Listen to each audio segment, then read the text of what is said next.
Yeah, 10. 10. Oh, there is 10. No, Okay. Yeah, on each ballot, you're only allowed to vote. Or you're allowed to vote for 10. Okay. You're only allowed to vote for 10 players. Okay. Yeah. Okay.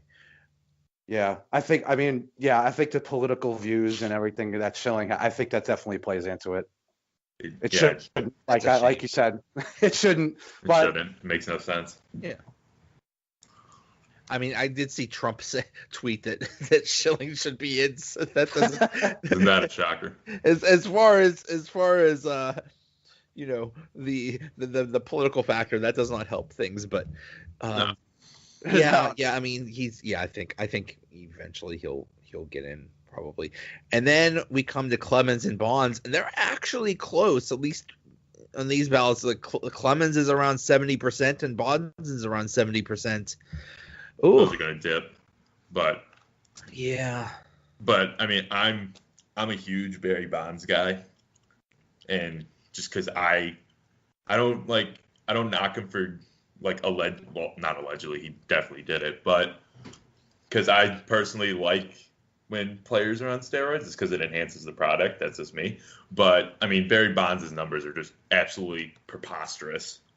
I mean, he has a career WAR of 162.8 and 7 MVPs. There is nobody else that. I mean, he's an argument for the greatest of all time, not just Hall of Fame. Oh, yeah.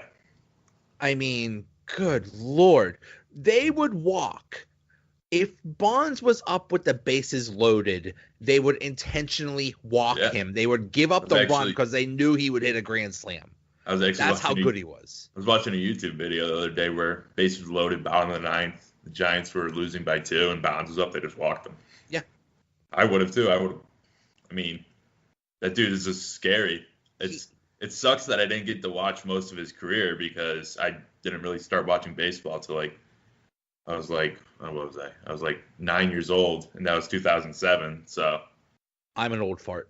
I'm from Pittsburgh, so I remember skinny Barry Bonds when he would hit only 30 home runs, but also steal 30 bases. Yeah. And it was funny his transformation because before the steroids he was one of the best. He was considered one of the best. He had that power speed combo, and then when he went to San Francisco, he just fattened up, steroid up, and just hit home runs like crazy. And just one of the greatest of all time. And it sounds like the argument is, I guess the line is 2005 when they started thinking about steroids. Yeah. And Bonds and Clemens, they were never they never failed a test. They were never. It wasn't illegal before then. They didn't even think about it. Mm-hmm. Yet they get this. I mean, and also Clemens, you can make an argument for him one of the, I don't know, one of the greatest of all time, but I mean definitely his stats are outrageous too. Yeah, his stats are amazing, and he was, oh man, 354 wins. Yeah. I mean, 139 WAR. Third all time in strikeouts, I think. Something like that, and then 7 Cy Youngs. Yeah, he's the pitching version of Barry Bonds. So the two of them are pretty linked because they both went on the ballot at the same time. I believe this is both their 7th time on the ballot. So they both retired the same year. They're both Clemens won 7 Cy Youngs, Bonds won 7 MVPs. They both went to court because of steroid use. Both were acquitted. Neither one of them ever failed a test. So I mean, the two of them are kind of they go hand in hand. Both of them are looked at as kind of like jerks, personality-wise, kind of smug and cocky. And you remember what Clemens was pitching for the Yankees? He threw the bat at Piazza. I was just thinking about things like that. And Bonds, when he got into the whole fight with Jeff Kent in the dugout back when he was with San Fran in 2000, and the two of them are a lot alike in that sense. There's a lot of similarities there. As good of a player as Bonds is, he was even that much more of a jerk. And that was back in his days with the Pirates too. He was such a jerk that Jim Leland one time just screamed at him and just told him off one time because he probably threw a cigarette at him. Like Jimmy Leland, man, smoking a cigarette in a dugout. I remember those days. Yeah. I don't. You guys are teaching me something here. We're old folks. Before the days of vaping, there was Jim Leland in the. Oh yeah, ripping butts in the dugout, man. I love Jim Leland. He was. I mean those early '90s teams. I mean, I grew up with in the '80s, and I'm a diehard Pirates fan, and those early '90s teams were so good with the Pirates, and they never did anything much in the playoffs. And the '92 playoffs against the Braves, you tell any Pirates fan that's kind of old, and you say the word Francisco Cabrera, and they'll probably just start crying. That was just such a heartbreaker. That was such a great. Those are some great teams, and they just never did much. They never went to a World Series. But it's funny. Every time I see the movie Major League, we all know Major League. Yeah, Dan, you gotta have seen this, bro. I've seen him. Obviously. Yeah, every time the manager in that movie reminds me of Jim Leland. Like every time I see him, he's got the mustache, got the old gravelly voice and everything like that. Like that's what he reminds me of all the time. Every time I see that movie, I think of Jim Leland. You couldn't understand anything Jim Leland said. It was anytime they would do it, he was like, yeah, they're just like mumbled, gravelly mumbling is all Jim Leland did. Oh yeah. Love those teams. Okay, we talked about Bonds, Schilling, and then so then you need at least 5% to keep going, and Michael Young, Lance Berkman, and Roy Oswalt are gone. I wouldn't consider them any of them near Hall of Fame anyway. And sorry, go ahead. I was gonna say Berkman actually was he's a really good hitter. I mean, we've been doing articles for the Scorecrow, the Hall of Fame profiles of kind of the guys who are gonna, who are kind of worthy. And I actually did one of Lance Berkman the other day. Looking at his stats, I tell you, I mean, granted he was bat only because his fielding wasn't that good and he couldn't run. But switch hitter, I did in the article, I did a table, I did a comparison of 10 years of Lance Berkman compared to 10 years of Jeff Bagwell. And they're pretty similar. Yeah. Bat-wise. Believe it or not, I was surprised, actually, at how good of a hitter Berkman was. I mean, 293 lifetime batting average. Nothing to sneeze at. OPS of 943, 366 home runs. I think is just not quite enough home runs. I think especially the era that he was in, that you needed a little bit more. He needed to do it longer. He only played from 99 to 2013. I mean, that is a pretty long career, but I don't know. Well, that was the thing, too, compared to Bagwell. I mean, the first 10 years of their careers, as compared, they were similar, but Bagwell did it for another 5 years after that. There you go. Berkman kind of fell off, and that was about it for That's him. the thing. The final 2 years of Berkman's career were just crap.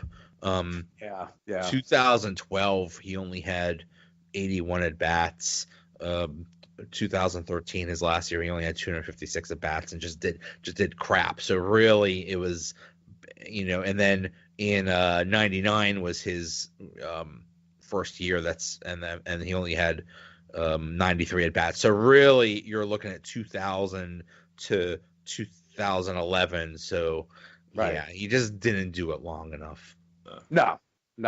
Like you said, if he would have played another few years, 3-4 years, and gotten to maybe 420 to 450 home run wise, maintained a 290 average with a 400 on base percentage, I might have gotten a little more consideration. But yeah, and he was, like we said, he was one dimensional. He wasn't much of a fielder. He was adequate at first base when he went there and decent in left field, but he couldn't run.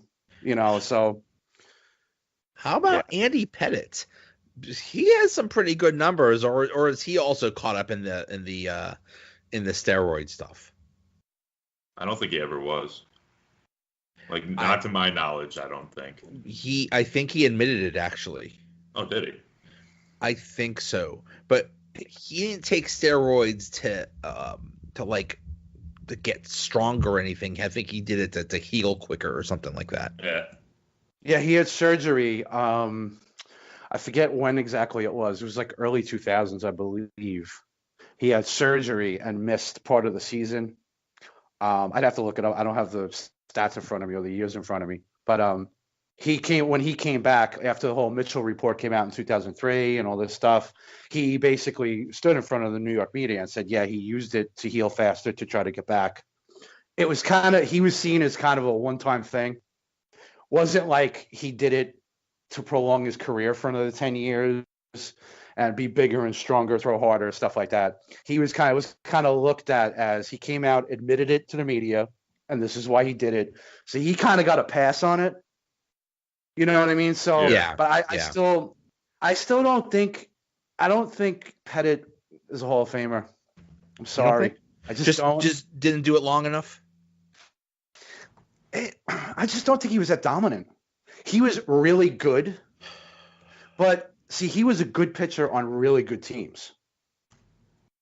And he just, I don't know. I just never saw him as an ace. He finished top 5 in Cy Young voting 5 times. He was Rookie of the Year. It's just, it kind of looks like, I don't know. I mean, he had a 15-year career, so it's not like he did it long enough. He has 256 wins, but yeah, it's funny. Sometimes you look at the numbers, but you're right. It's like, was he really considered one of the best? Not really. Yeah, and he was on all those good Yankees teams. Yeah, that's what I mean. I mean, I don't know. Looking at some of the stuff now, I mean, he didn't. I mean, 2.5, not even 2.5 to 1 strikeout to walk ratio, 3.85 ERA. Not even. I don't know. Not even 2,500 strikeouts. No, and over 1,000 walks. I mean, 1.35 WHIP. I mean, I'm sorry, but that's just not. I don't. No, I don't see it. His dominant years before I watched baseball, so I don't really have any input on this one. It is his first year on the ballot, so there's no way he's getting in this time anyway. But you never know. He's only at like 7%. I mean, I think you kind of have to start off with maybe 20 to 25%, and then move up as you go along your eligibility. Yeah. But you're starting off that low. I just don't think Pettitte will get enough. I mean, he had too many years his ERA was above 4. I just don't see him, and he didn't really have a stretch of, say, 7-8 years where he was dominant. Right. He was never. I don't know. He was just never, to me. He was never an ace. That's because when you look at Clemens just like dominated people. Randy Johnson dominated people. Right. Halladay was dominant. Yeah. Pettitte never dominated. He was just good. Right. Good, exactly. Not great. He was good for a long time on a very good team. And it's just, to me, that's not a Hall of Famer. Yeah. To me, that's a really good player on a really good team. But it's not, I just don't see it. Yeah. How about Larry Walker? He's up there. He's right now at about 65%. Yeah. Next year is his last year of eligibility. Oh boy. I think he should get in. Is it maybe because he was in Coors Field? It might. I mean, he won the MVP in '97. Yeah, that's like the shilling in his political view, keeping him out. That's just so outrageous that would keep him out. Right, I agree. I mean, Coors Field. Yes, it helps. Yeah. But you also got to remember something. Larry Walker also had the stolen bases. He won a Gold Glove, I believe 7 times. He was a 7-time Gold Glove. Coors Field doesn't help you field. It doesn't help you run faster. So